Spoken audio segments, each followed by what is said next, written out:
Hi, everybody. I didn't expect to be back today because I thought I was finished the last time we shot this. But I've been very, very worried about this election. Millennials, I'm not just talking only to you, but I did make this video for you. We need you in this election. We need your vote. Will you please understand how serious this is? The Republicans, if the Republicans take control of the House and the Senate, both, which they've been doing for the last 6 years, we're in big trouble. They are anti-woman, anti-family, anti-worker, anti-immigrant, anti-environment, anti-equality, and they truly believe this, and this is their agenda. We have a chance to vote in six, I believe, wonderful, talented, creative women. Now, Emily's list sent me a picture of all of these candidates, and I'd like to go over them with you. And if you live in those states, please consider voting for them and voting for the straight Democratic ticket. The first one is Lisa Blunt Rochester. She is running in the U.S. House for Delaware. Then we have Angie Craig. She's running in the House for Minnesota. There's Maggie Hassan. She's running in the Senate. She's from New Hampshire.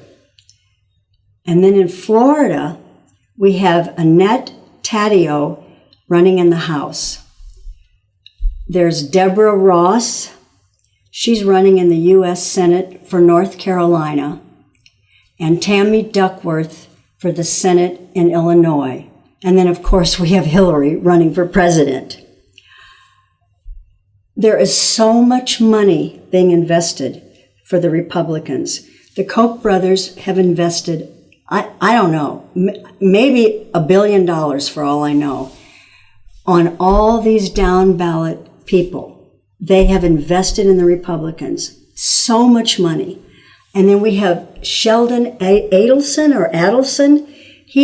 I just read yesterday, he's invested $45 million to make sure that these Republicans retain those spaces, that they take control again.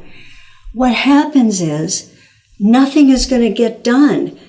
For 6 years, President Obama has been fighting this.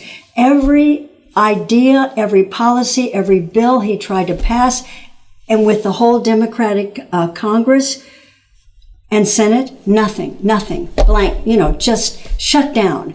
Because the Republicans are absolutely against everything. I don't know what they believe in. I don't know any good that they believe in. Seriously.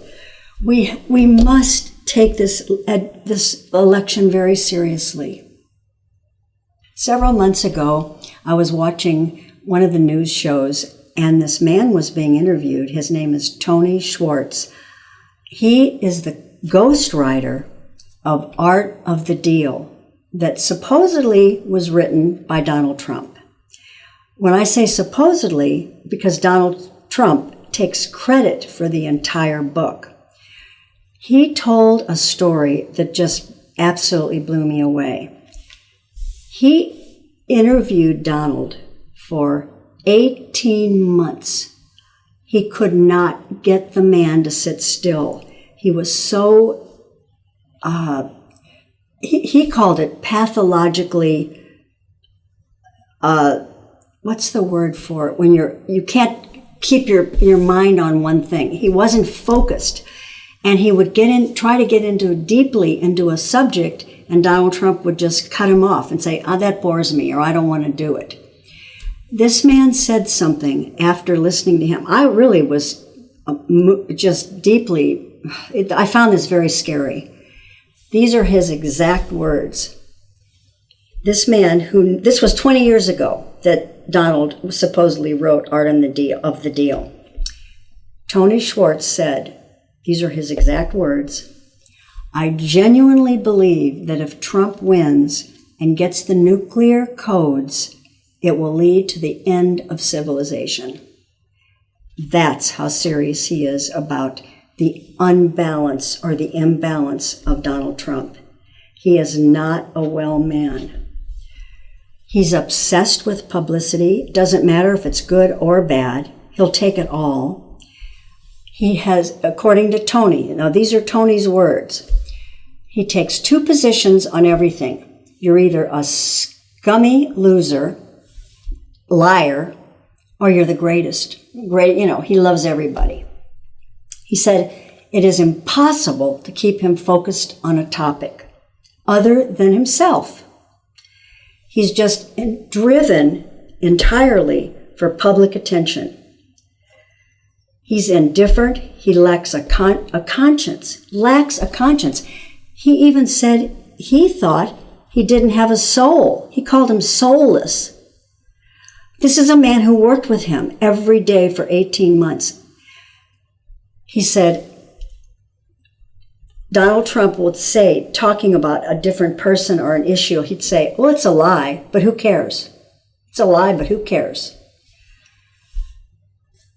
He couldn't care less about the millions of people that are voting for him. I actually have been reading about Donald Trump quite a bit, and I have several articles I want to share with you. The reason I've been studying him so much is I don't think he is balanced. But I've heard different things said about him, like, is he a psychopath, believe it or not, a sociopath, or a narcissistic personality disorder? Does that what he have? I think these articles will help you to get a better understanding of some of the traits that he exhibits. He doesn't create jobs. You know how he's a braggadocio about all the work he's created? This man doesn't create jobs. Do you know what he spent years doing? He sells his name to companies and to organizations. Imagine this. Sells his name for multi-million dollars. And they have to pay him even if the company fails, like Trump University. This is how he's made a living. This is nothing to be proud of. It's horrible. And he's abused people. When you get right down to it, he's a racist, he's a misogynist, he does not like women. And the people, I don't know the exact number, but approximately 30% or a high percentage of the people that are following him, they now call them alt-right. They're white supremacists. They're exactly the kind of people that all the rest of us are trying to understand or stay away from, or we want them underground. We don't want this kind of bigotry and hatred and racism coming out. Now they have a leader. They have someone who they can follow who's making it okay to be that way. Wasn't there a man in the 1930s who had a narcissistic personality disorder, who ruled in Germany? This scares me. I've actually been saying this for years, that Republicans have been voting against their own interests, and I really believe that. But this time, it's much worse. It seems like Trump supporters want a savior. And the rest of us, we don't want to be ruled. If you're a Democrat or even a Republican, if you're about to make a protest vote, I hope you'll really consider this. This is different. This isn't like other elections. When we had elections before for president, the people were sane, at least in my lifetime. So you might not have believed in their vision for the country, and so one person has to lose, but they weren't insane. This is very, very different. This man is not sane.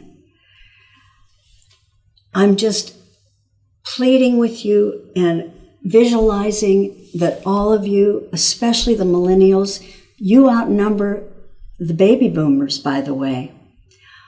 Will you get out and vote? Will you get your relatives to vote? Will you help them? Take them to the polls if they need it. And are you registered? I want to tell you what I just found out yesterday. This can help you if you're not registered. Go to Hello Vote at refinery29.com. You can vote online, a text message. You can register online. Please do that. We need each other to make this happen, to make it a beautiful, beautiful election, one that we're proud of, the person and all these people that we put into office, not have regrets. When I first took speech many, many years ago, the first speech class I ever had, the teacher said, never thank the audience at the end. You'll see people say thank you. He said, never say thank you because you're the one that gave the speech. They should be thanking you. I don't believe that. I'm thanking you. I'm thanking you for watching this video. I'm thanking you in advance for spreading it around and sharing it. And I really appreciate all of you young people and all of us, the adults, everybody, the older people. We're all in this together, and I have faith that we're going to make this turn out really beautiful. I hope you have a great day. If it's night or even, or if it's morning, have a wonderful day.